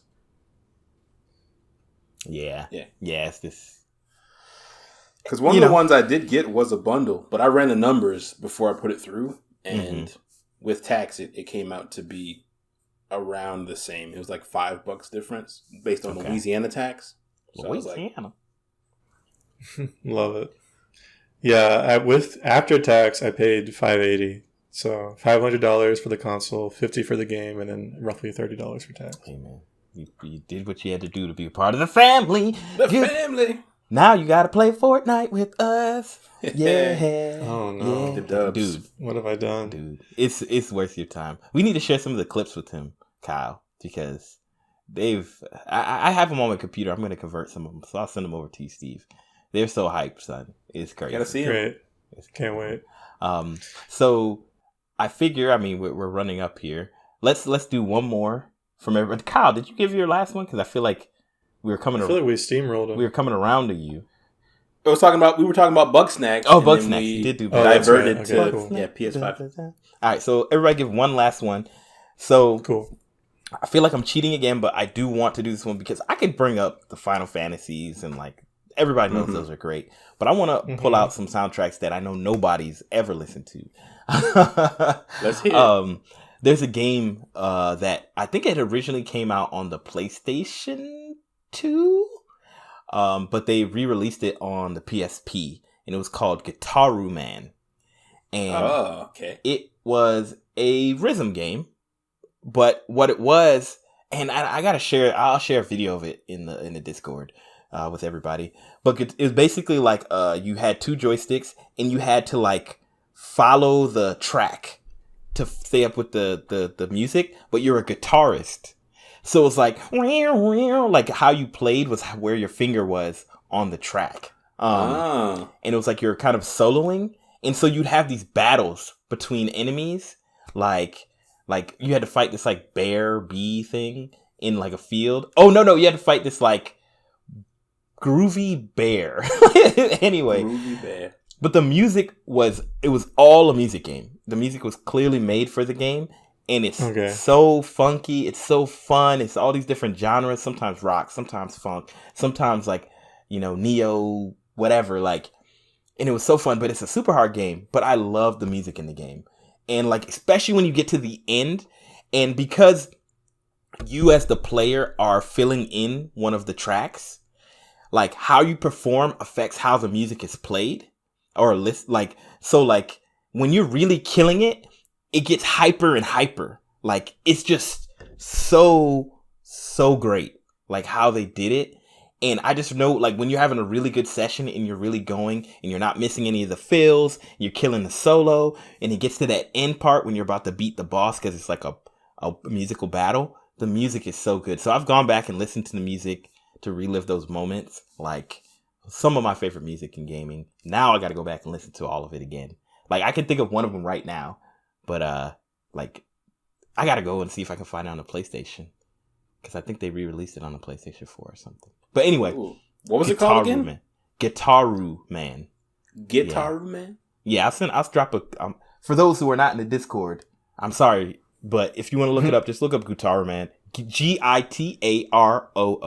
Man. But I will post a link in the Discord for our Discord listeners to check out. It's phonetic. It is. Very nice. So, Mr. Steve? All right, so I want to give out some honorary mentions. Chrono Trigger, basically any JRPG, honestly. Metroid games have incredible soundtracks. I am going to say Hollow Knight, which is another Metroidvania, I suppose. That is Christopher Larkin. I don't think he's done a lot of other stuff, at least not for video games. But that soundtrack has so much nuance, and it goes from like the really chill like dun dun dun dun dun dun like string music when you're like exploring kind of like a a gardeny area, or like some more scary tones when you're like underground or there's monsters around. It has some of the coolest. It's like a very orchestral. It's not electronic. It's orchestral. And so then, like, the big boss battles have, like, the really impressive orchestral hits and, the really intense strings. I'm thinking of, there's a battle with the so-called Mantis Lords. And so you go into this area, and it's these, you had to, like, fight your way through the Mantis village. And they're kind of described almost like warrior poets, like they're really strong, and you have to kill them a specific way, and they're really fast as well. And they always like bow to you before they attack you, or no, they don't, but they bow to you after this happens. But anyway, you get to the Mantis Lords, and it's like 3 really tall chairs, like thrones, with these tall mantises on them, and they get up and they bow to you, and then they start attacking you. And first 1 attacks you, and then 2 attack you, and then all 3 are attacking you at once. And I think like for the first couple of hits, like they match up with the music. And then afterwards, you don't kill them. They bow to you again. They let you pass. And then from that point on, every time you go through the village, all of the inhabitants, instead of attacking you, they'll just genuflect, which is super cool. But yeah, I think of that soundtrack. it has just a lot of epic stuff in it. And aside from like the cutesy bugs and the great gameplay, this is a game that's known for its music. Sounds like and all the free content they had tons of like free expansions, and they had music for all those expansions too. So it just stopped keeps yet? giving. Have they stopped? I feel like they still are making content. No, they stopped. Okay. There's 4 expansions. I think Gods and Bugs or whatever is the last one. Did they release the sequel? No, Silk Song has not come out yet. That is still highly anticipated. Gonna be the most Probably anticipated game. No joke, it might be like the most anticipated game on the Switch. For some reason, people keep thinking that a Nintendo Direct has to include Silk Song information, even though they're not owned by Nintendo. It's gonna be on Steam and stuff too, right? Yeah, it will be. There's no reason that it would be But Nintendo people definitely were Direct. like, "Where is Silk Song, Nintendo? This is your job." Yeah, it's so funny. But I am very excited for Silk Song. That's going to be a baller game for sure. I mean, the Hollow Knight franchise does lend itself very well to the Switch as a platform. Yeah, it does. I mean, I own it on the Switch and the PlayStation and PC, but I only play it on PC. Man. Devoted. I only got it on PS4 because of PS Plus, I'm pretty sure. So I'll go ahead and give, I guess, I want to do some honorable mentions too. But I guess want to more honor an era of games that had similar like vibe as far as like music wise and how it integrated with the whole experience. And so one of them is Jet Set Radio. Hey. So it's an inline skating style game, very stylized, about graffiti, but super strong hip hop vibes. Everybody in the world would dance, kind of like Animal Crossing, where everybody kind of sways, but except they would get down. They really be moving it. Can't see. They had a DJ who was the announcer and the narrator, which was, man, what a excellent creative choice. Yeah. And then a game that kind of fit the same vibe was Crazy Taxi, as far as it's being like super energetic, super hype. But the soundtrack, I guess, that I would like to say is my last one is more of, I guess, the way they handled the whole way that Nintendo on the Wii, anything that had to do with Mii's had just the best music to go along with it. So like if you had the Wii Sports Resort, or if you were just creating your Wii, or your Mii, sorry, creating a Wii, just the dun, dun, dun, dun, dun, dun, dun, dun, dun. Boop, boop, boop. All that. Man, This is going to sound so terrible. Out of sync. We'll be totally out I of try sync. to hardcore sync that part. Everyone listening was singing along, so it doesn't matter. And then the Wii Sports had Man, and as a friend would say, that music is goated. What friend? Do you have a friend that would say call that? them out. I'm not gonna call him out just like you didn't call him out earlier. All right, that's fair. You know who you are. You know who you are. I'm just testing to make sure you actually have friends. No, I'm good. But yeah, Wii music had it went irresponsibly hard. Like they had no reason. Really, no reason. They had no right. Have I ever shared the meme with you where it's like Snoop and like Drake in the studio or something, and it's like the Wii music, and they're just like, "Hey," like it's like this, it's like they're producing it. Yeah.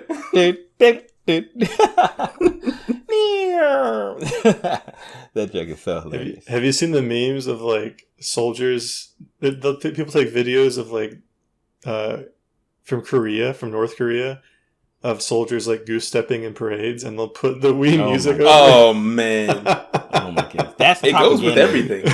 It's so disrespectful, dude. I don't know if y'all know about the campaign where like they attach like flash drives to balloons, like weather balloons and stuff like that.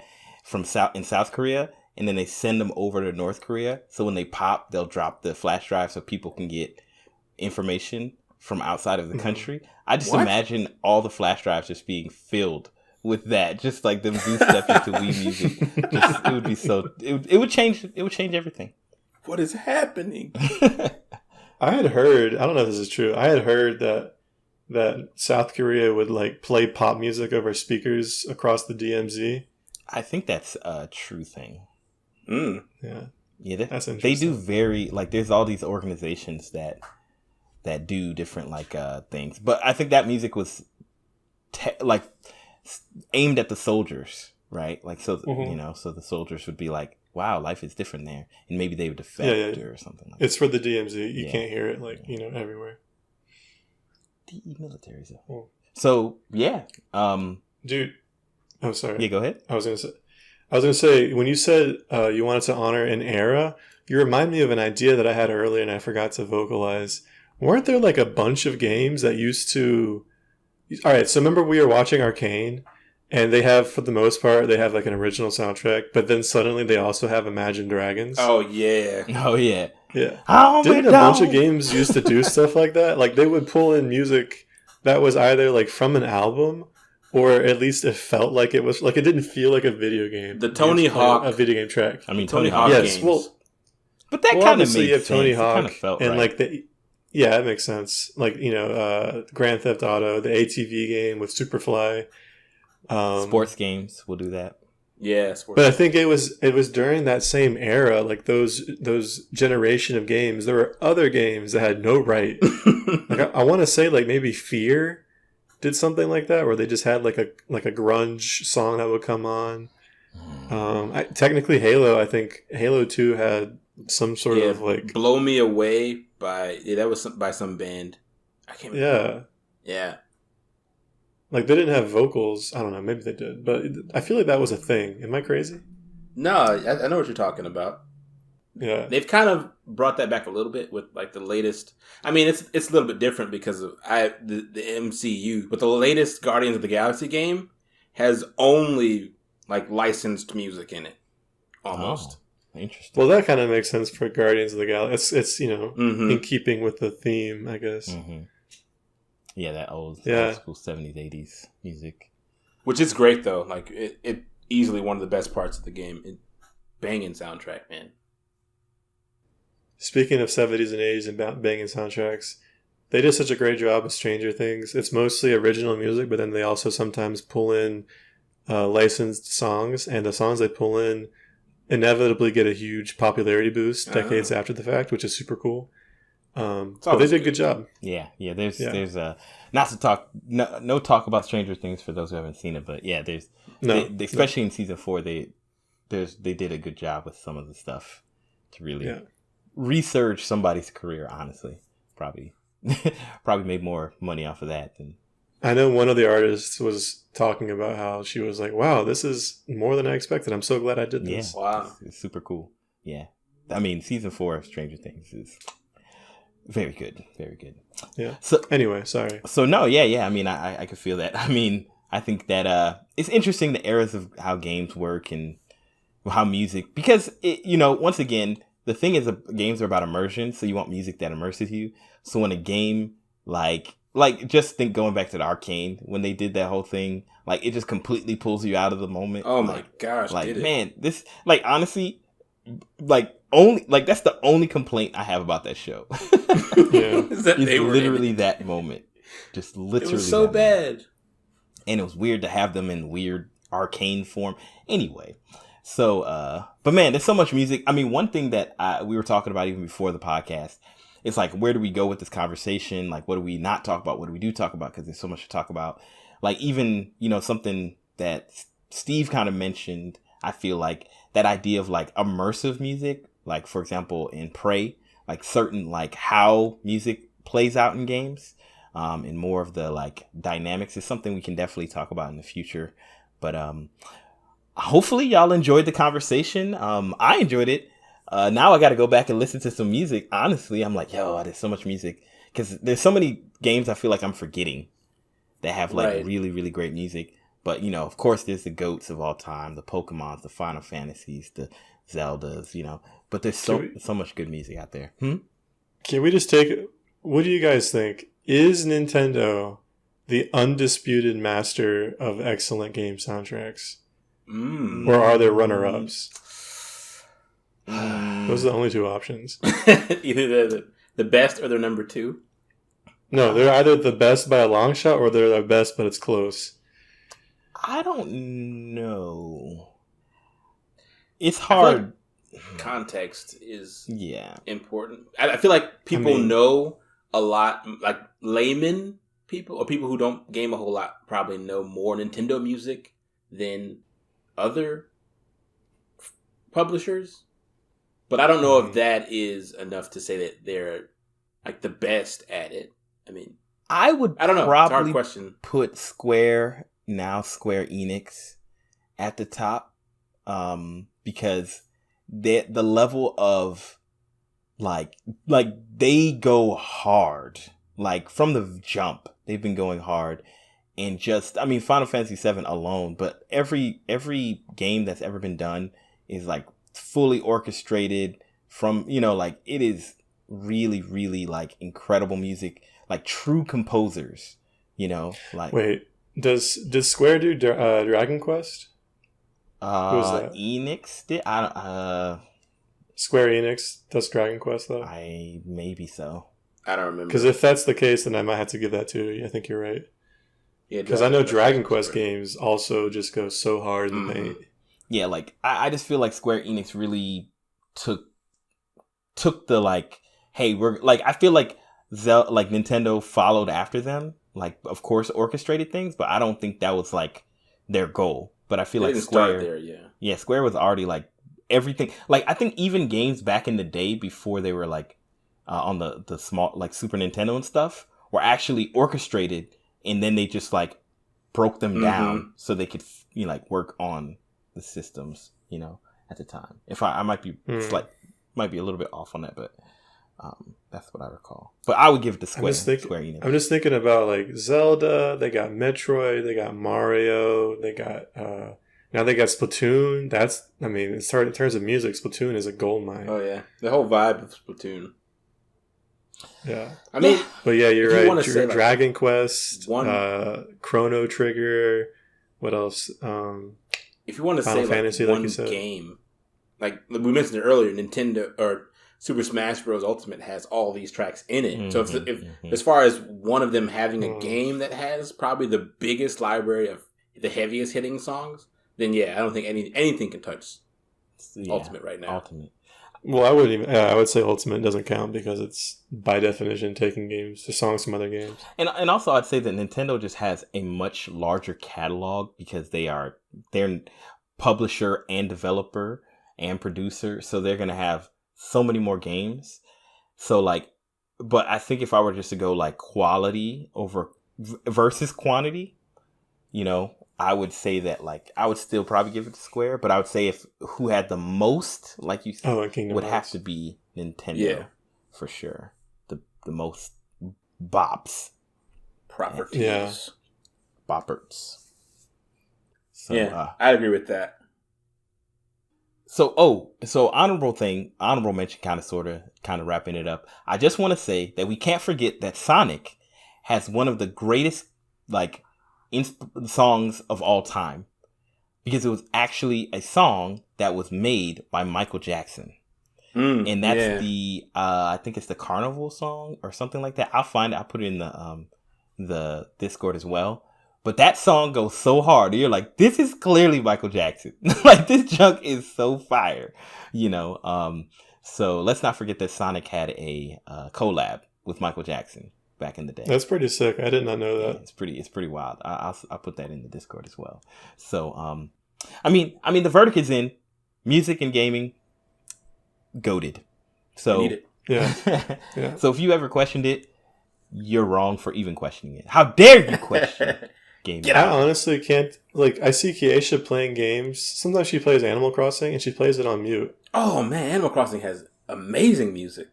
I know, and I'm like, what are you thinking? Yeah. You know they wrote like 1 million songs for every time of day in that game. Yeah. Plus, you can play whatever song you want, like on your radio and stuff. Mm-hmm. Oh, I forgot. That's another franchise that Nintendo has is Animal Crossing. KK Slider. Yeah, they really do have the most. Yeah, I would say that my game farming game. I can't believe I'm forgetting it right now. Stardew Valley. Stardew Valley has great like immersive music, like background. Like you're not going to remember any of them per se, but right, it right. fits the tone. It's very, very good. But yeah, That's cool. yeah, it's hard. It's It's father. hard. The only game that I know I've played that I didn't listen to the music all the time was Dynasty Warriors because I probably put in 500 hours. So me and my brother brought his like radio system down, and like it's funny. Like there's some albums and songs now that I directly relate to Dynasty Warriors. If I hear them, I think of Dynasty Warriors. So Very good. so that's Did that's Sea probably of the only Thieves have music? I'm trying to think of... Now you got me thinking did. about it, Steve. If a game I didn't like but had decent music or music that I liked. It had music. It was like sea, like music. Yeah, it's just generic sea shanty type Like, music. What do you call it? Pirates of the Caribbean adjacent music. Discount. Pirates Light. You know, Avoiding copyright infringement. exactly. Yeah. Sea of Thieves. Can you remember any of the music from Borderlands 2 or 3? No. No. I can't. I know it had music. But it was just. I think it had It was the music. music for the game. It was just like Dynasty Warriors. It was just good, chill music. It Yeah. just Yeah. fit. It just fit. I mean, yeah, just kind of like music. It was just music. I can remember music from Fortnite. It was a gumball. It was a gumball. It was a gum. Gum. The fires, Gum, the most gum. fire song of all time. That sounds Was a terrible. gumball. I don't know what you're talking about. It's so bad, but it's so good. It's catchy. It's man. so stupid. Oh, and it just plays on repeat. Oh my goodness. So anyway, clearly we love games, we love music. I know y'all do too. Thank you so much for listening to this episode of Super Agile Bros. We are so happy to have you. We love you. Of course, I got to thank the brothers themselves. Thank you, Kyle, for being here today. Thank you. It was Thank you. always a pleasure. And of course, thank you, Steve, for particularly, I want to thank you, Steve, for the disrespect of your mocking of me. Because I feel actually it was perfect. It was actually super perfect. So Yeah. I don't think anyone would have known I was mocking you if you didn't say that just now. thank you for filling in for me. So I was never missed. Of course, Adequately. I'll say it again. Thank you to our Super Agile Bros Nation. Thank you to everybody out there. Thank you to everybody who's been listening, the Discord. Of course, if you don't know where to find us, we're literally everywhere. Spotify, YouTube, SoundCloud, Apple Your Podcasts, closet. Google Podcasts, Stitcher, Your Closet. We're there. Please check us out on those platforms. If you like some visual sugar, check us out on YouTube. See some gameplay along with it. But yeah, thank you so much for listening. I am so excited to be back. I hope to not go anywhere for a while. Thanks for coming back, Brent. Yeah, I ain't going Thank nowhere. God. I ain't going nowhere. It's my home. It's my home. But as I was saying, thank you so much for listening. Thank you for everything. Y'all have a great day, great evening, great morning. Until next time. Peace. Trapped in the closet. Oh, we pulling R. Kelly in here. That fool just went to jail. Are we stopping the recording? Yeah, I'm stopping. I stopped.